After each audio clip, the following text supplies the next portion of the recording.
जय श्री राम।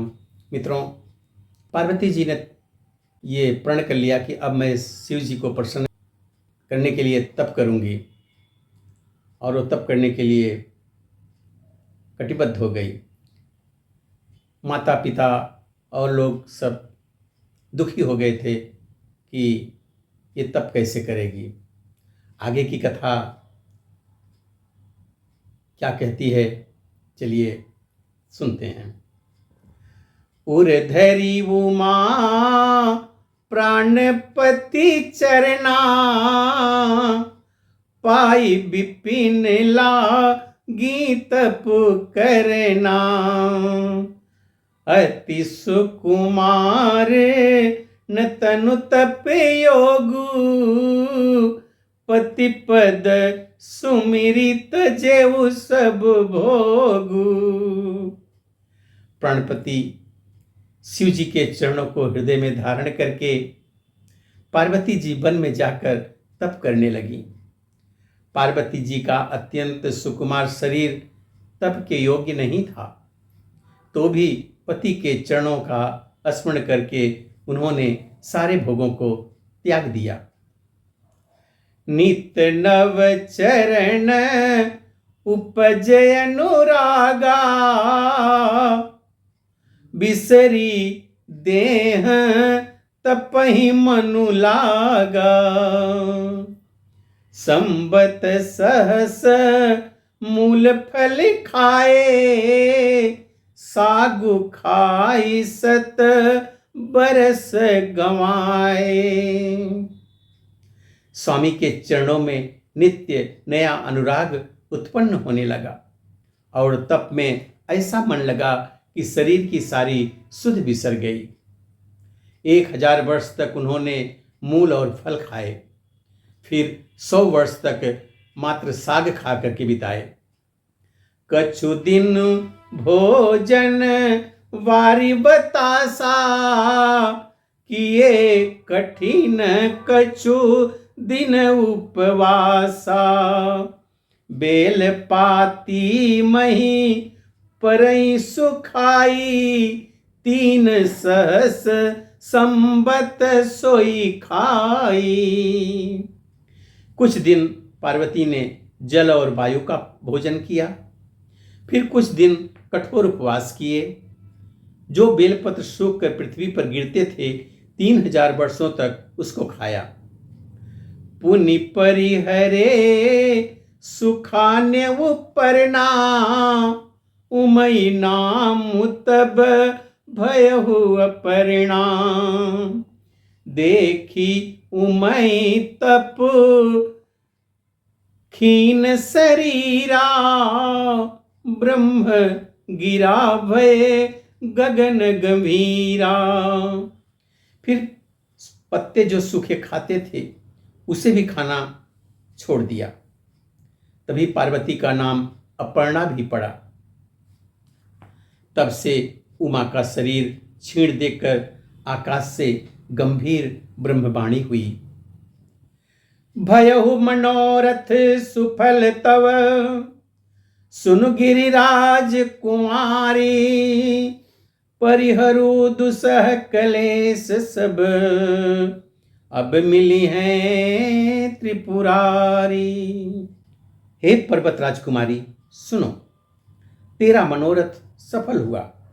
अब तू सारे असह्य क्लेशों को त्याग दे। अब तुझे जल्द ही शिव जी मिलेंगे, ऐसी आकाशवाणी हुई। अस तपु काहु न कीन्ह भवानी, भय अनेक धीर मुनि ज्ञानी। अब उर्धर हूँ ब्रह्म बरवानी, सत्य सदा संतत सुचि ज्ञानी। हे भवानी, धीर मुनि और ज्ञानी बहुत हुए हैं, पर ऐसा कठोर व्रत किसी ने नहीं किया। पर अब तू इस श्रेष्ठ ब्रह्मा की वाणी को सदा सत्य और निरंतर पवित्र जानकर अपने हृदय में धारण करो। आवई पिता बुलावन जबही, हठ परी हरि घर जायऊ तबही। मिलही तुमही जब सप्तऋषि सीसा, जाने हूँ तब प्रमाण वागीसा। जब तेरे पिता बुलाने के लिए तुम्हें आवे, तब हट छोड़कर घर चली जाना। हे पार्वती, जब तुम्हें सप्तऋषि के दर्शन हो, तब इस वाणी को तुम सही समझना। सुनत गिरा विधि गगन बखानी, पुलक गात गिरिजा हर्षानी।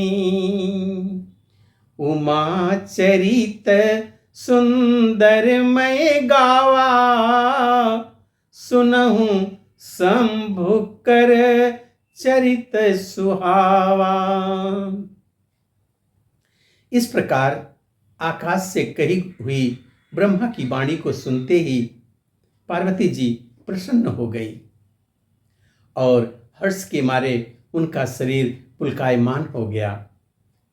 याज्ञवल्क्य जी भारत जी से बोले कि मैंने पार्वती का सुंदर चरित्र सुनाया, अब शिव जी का सुहाना चरित्र भी सुनो।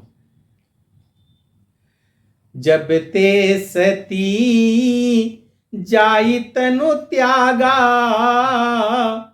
तब ते शिव मन भयउ विरागा। जपहि सदा रघुनायक नामा, जह तह सुनहि राम गुण ग्रामा। जब से सती ने जाकर शरीर त्याग किया, तब से शिव जी के मन में वैराग्य हो गया। वे सदा श्री रघुनाथ जी का नाम जपने लगे और जहाँ तहाँ श्री रामचंद्र जी के गुणों की कथाएं सुनने लगे। चिदानंद सुख धाम शिव, विगत मोह मदि काम। बिचरहि मही धरि हृदय हरि, सकल लोकय विराम। चिदानंद सुख के धाम, मोह मद और काम से रहित शिव जी संपूर्ण लोकों में आनंद देने वाले भगवान श्री हरि रामचंद्र जी को हृदय में धारण करके भगवान के ध्यान में मस्त हुए पृथ्वी पर विचरने लगे। मित्रों, अब आगे की कथा हम अगले वीडियो में देखेंगे। तब तक के लिए जय श्री राम।